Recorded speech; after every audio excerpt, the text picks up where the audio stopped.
Hello, my name is Daniel, and I work for High Mowing Organic Seeds as the Southeast Grower Representative.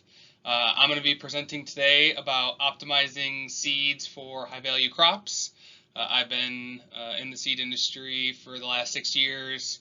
I've been working for High Mowing for the last about 2+ years, and yeah, really looking forward today to talk about some high-value crops and present at Oak. We really appreciate being able to present on this topic and really appreciate Oak as an organization for allowing this to happen, and excited to be here.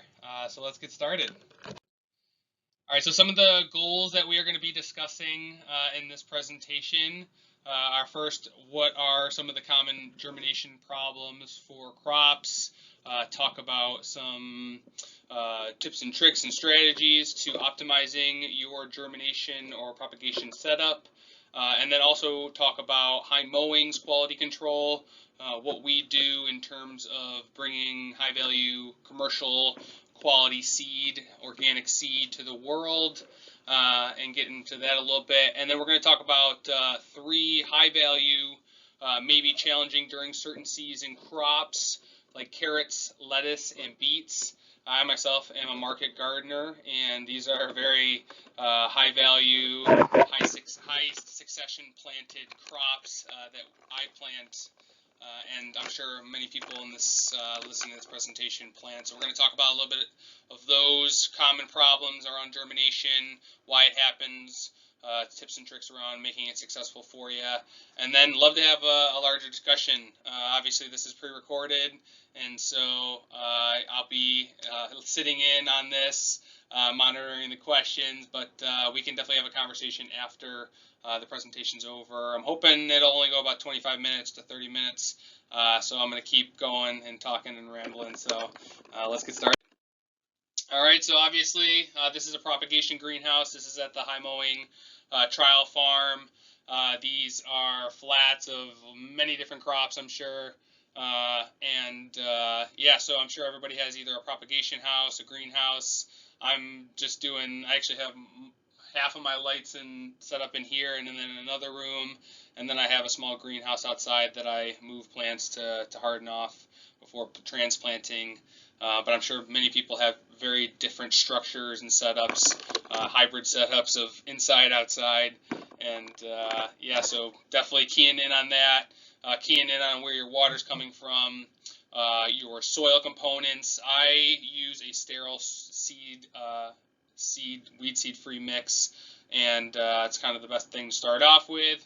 A lot of people might amend with different vermiculite and different organic substrate sources that might supplement the growing medium in any way, shape, or form.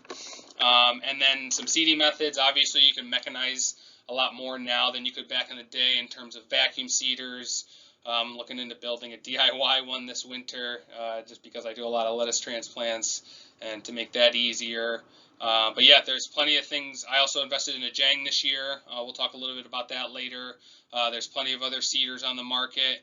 If you're scaling up larger scale and you're doing tractors, there's definitely more seeding mechanization in the small to medium-sized farm world than there was a couple even decades ago. So definitely looking into mechanizing, growing your scale of efficiencies on your farm is going to be key in terms of scaling up your farm successfully. What do we do in terms of facilitating seed success? Quite a bit. These are just some bullets on it. Going through it though, obviously we test for germination, and every packet we have to stamp with current. We do it every 6 months, germination tests. We also do hybridity testing. That's a standard seed industry practice. We also do cleaning of seed. Some seed right now that may look out of stock may actually be in-house, and we are not or have not received it in a standard quality, and so we are doing a lot of cleaning of seed, whether that's sorting dead seed out in different methods.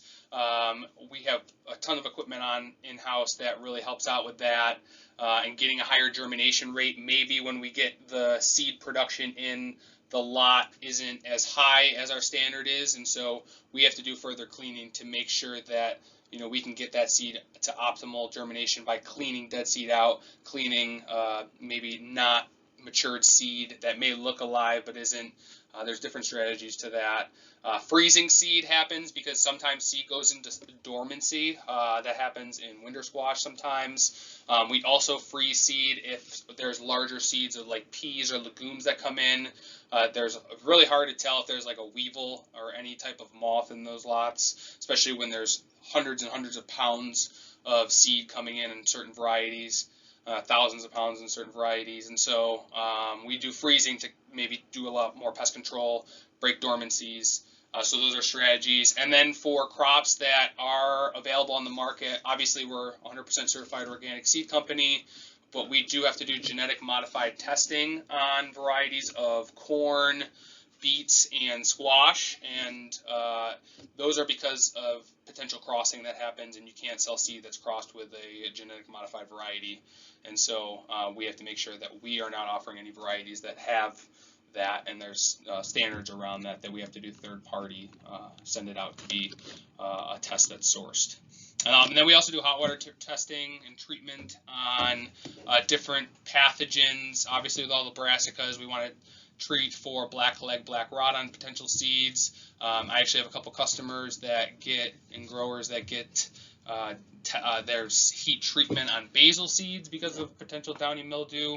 We've never tested positive for downy mildew, but those growers do it to ensure that their greenhouses don't have any type of contamination breakout. The other things that are out of our control, though, are some of the variables in transit. Obviously, if it gets shipped and the mailman doesn't take good care of those seeds on the way, we have received pictures and have sent replacement seed for issues of seed not arriving or breaking in transit. Whether if a package gets wet, it's definitely something that we don't make the customer or the grower take ownership on. We just kind of send the replacement seed in most cases. Some of the on-farm seed storage, we get these questions a lot. How do I keep my seeds viable for longer? Well, I always say generally cool, dry, dark storage. Our seed room storage, right now the optimal setting is 40 degrees relative temperature and then 40% relative humidity. Those are really good seed storage, optimal standards. If you have a cooler, throw it in there. If you have a refrigerator, throw it in there. I'll get into a little bit later around the fluctuations of temperature and its effect on seed, especially lettuce.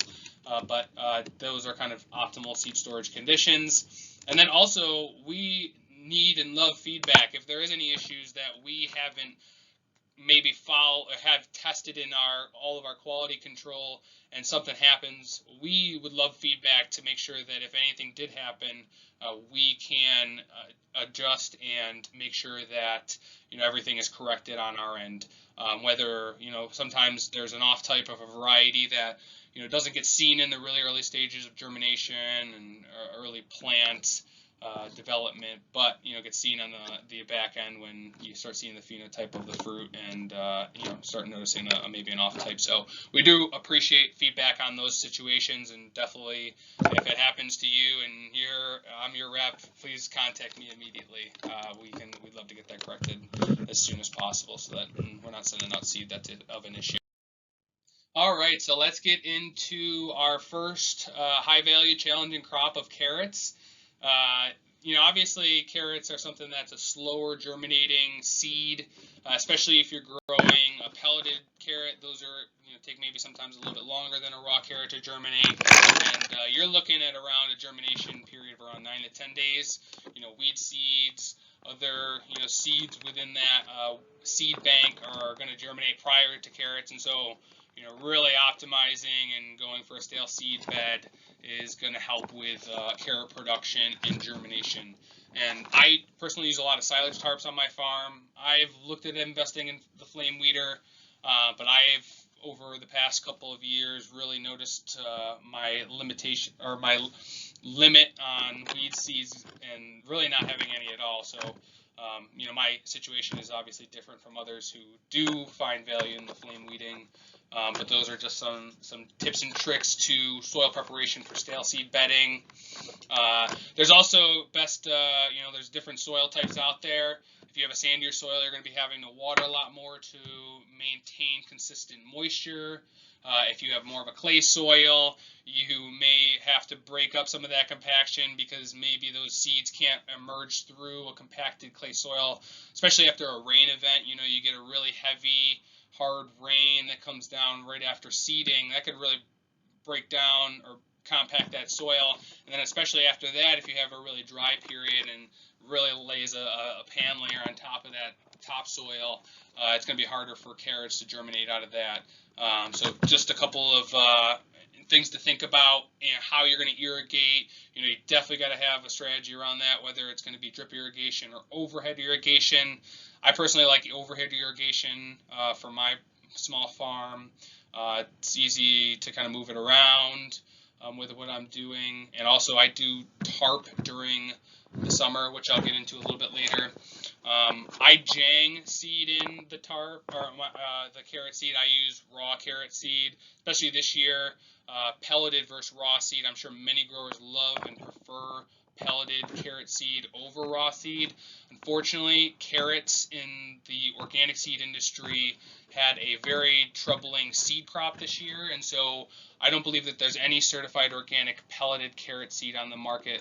There's other carrot seed that is pelleted conventionally that you can source, but if you're certified organic, adjusting your seeder is definitely going to help with the raw seed. And what's your strategy on that, whether you're seeding to thin? I personally like overseeding a little bit more just so I can ensure that there's no spots in the bed. It's really hard to get back in there and fill in a spot by direct seeding, especially because of how it could perform and catch up, but it's still going to be a spot in the bed that's going to be lacking behind because of how slow it is to germinate. So I kind of overseed for a potential thin. I did this one time this year. I dialed in the brush. I used the XY24 roller, and it was perfect stand. I couldn't believe I did it, and then every time after that I kind of overseeded. So kind of shoot for what your strategy is. I'm sure many people are either trying to overseed or precise so that they don't have to get back and do an extra run through. But the pelleted seed, I do want to go into that. Pelleted seed for certified organic pellet is usually a kaolin clay property, and it is more prone to drying out. There also is a film coating on raw seed, and that's to help see that there is a seed in there. If the seed isn't a brown color like the soil, it's a lot easier to spot visibly when you're looking to make sure what your seeding rate was. Seasonality on carrots. Obviously, the harder time to germinate carrots is going to be towards the hotter season, the summer. Like I said, I like to tarp for my beds that I direct seeded for the 7 to 8 day to 10 day period, just to make sure consistent moisture stays there. During the summer, that moisture really can wick away fast, especially with the sun beating down, any potential wind. It wicks away moisture really fast, and carrots definitely need moisture to germinate, a lot, consistent moisture at least. Overhead irrigation, that really helps. And then also monitor your pelleted seed. If there is a drier part of the year and you're seeing that you're hitting that 10 to 14 day period plus and you're not seeing any germination, dig up some clay and some of the pellets and see what's going on down there. If those are drying out, if they're there's too much moisture and they're rotting out potentially, definitely check on what's going on if you're hitting the later stages of the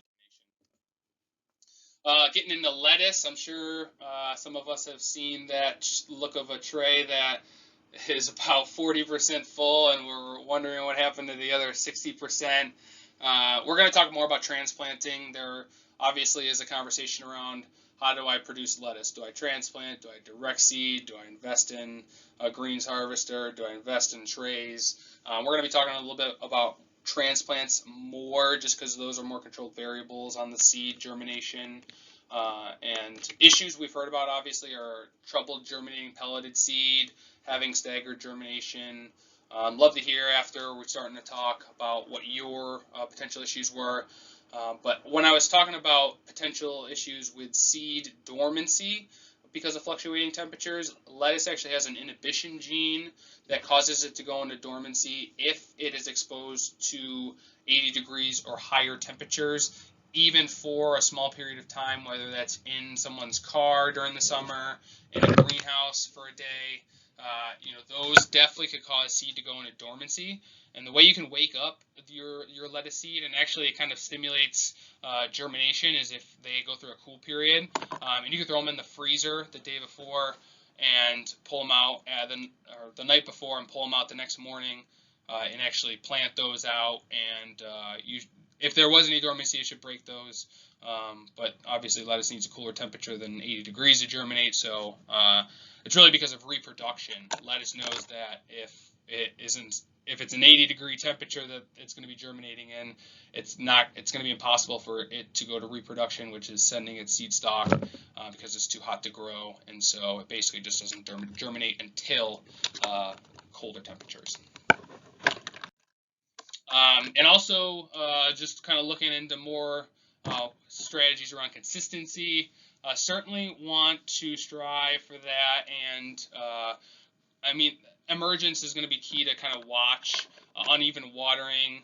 If you have like an uneven table where your trays are sitting and the water's dipping to one side, or seed dislocation if you're watering the tray and it's maybe a high pressure water system, the seeds can disperse throughout the tray, and then you think you planted that cell, and that seed moved over to the next cell over, and you got two seeds that pop up. That definitely happens quite a bit. Pelleting material, there was an issue a couple of years ago with melters versus pelleters because of a lot of the seed industry is driven by California lettuce market in the Salinas Valley.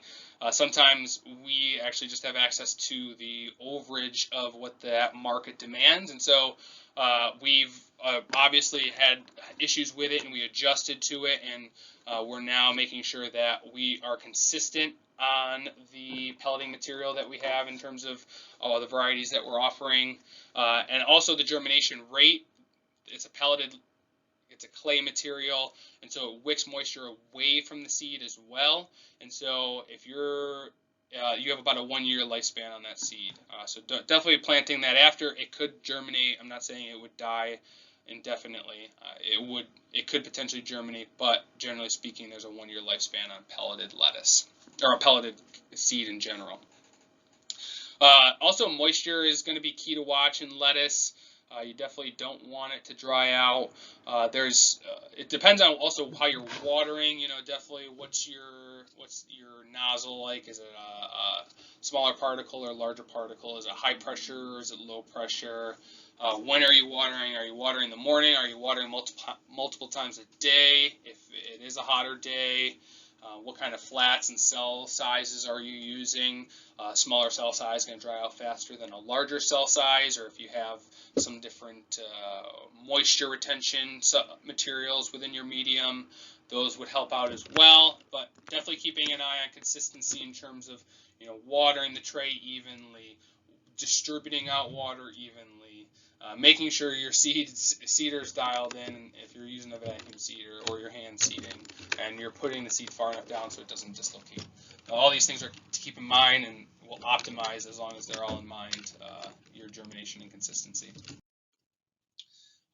Now to get into beets, we keep beets weird there because beets are obviously one of the weirder seeds that any of us ever touch. Every beet seed I would correlate to a snowflake. They're all different in their own unique way, shape, or form. To get into it a little bit more, the seed morphology of beets, there's definitely, because it's such a weird shape and structure, there's pockets in there that you can't even see, air pockets that allow a pathogen to potentially get in there. So there is decortication that happens within the beet seeds, and especially with partners that we partner with on the varieties available below. Those are also sized, and when I say size, generally speaking, the average size that you want in a beet seed is considered a 9.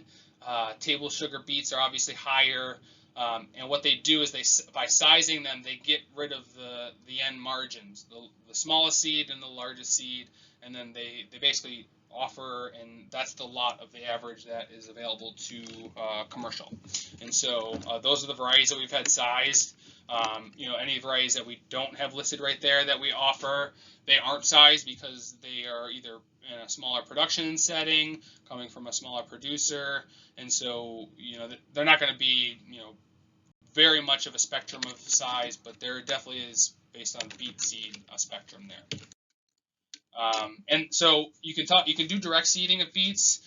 There is an impact on seed density and consistency there, especially because of keep beet seeds weird. But I would say if you are doing that, definitely dialing in your seeder, having a little bit bigger seed plate, maybe overseeding is going to be best. But you also got to understand too that a beet seed does have multiple seeds in it potentially, and so you may be overseeding in a way that just kind of causes more work, where you would have maybe multiple germ seed coming out of that beet seed. It's a multi-germ seed. Seasonality, definitely something to consider. It's going to be hotter. It's going to be a lot harder for a beet potentially. Plant deeper. Definitely beets want to emerge and push out. And pre-irrigating is a good way to cause more consistency in your stand. Like I said, dial in your seeder. We are now offering boro as a pelleted seed. It just goes to show that there is more demand out there for consistency, and especially with a seed like a beet that's so misshapen. If you add a pelleting to it, it's just going to cause more consistency in the way that it goes through your seeder. And the seed size, like I'd mentioned, know your seed size and your plate size if you're working with bigger tractor equipment and seed mechanization. And also tracking the seed flow. Whenever I plant a seed, I always run it through my Jang to make sure ahead of time and I'm also leaving my hand under there to kind of catch the seed, running it through just to make sure I can see what the seed drop rate is. Obviously, I want to have a farther drop or a higher drop rate when I'm planting carrots as opposed to something else that's kind of farther spacing. But definitely something to, just drop some seed out of there before you even roll that thing over the bed, just to make sure it's flowing through properly. I actually personally transplant beets now. I went and did a little trial last year. It does a lot more work, but my bed stand consistency is so much better when I transplant beets than if I direct seed beets. I just see way more issues with consistent germination, staggered germination on the direct seeding. I can control a lot more of my seed when I'm transplanting. I generally use a 128 cell tray to transplant. I do put 2 to 3 seeds per cell, and then I break them apart if I do have extra plants within the cell, and then you precisely plant every 1.5 to 2 inches, moving across the board, and all the beets kind of produce uniform fruits or uniform root size. You don't get that bunching and kind of pushing together as you do if you're direct seeding. So I find it really easy to do that. A lot of people do the paper pot transplanter now. I'm not big enough to invest in that yet. But other people use soil blocking. I'm looking into that this year just because of plastic trays and trying to get rid of as much plastic on the farm as possible. And that's it. I really hope everyone enjoyed my presentation, and I'm really looking forward to the rest of the EO conference here and our conversation. I really hope people have questions, and please feedback. Let's have a conversation here about some of your challenges that you're having with even any other crops. We'd love to hear more, and feel free to reach out if you do have any questions about your upcoming farm season. And thank you so much to Oak. We really appreciate being here and being able to present on this topic. Thank you so much. Take care.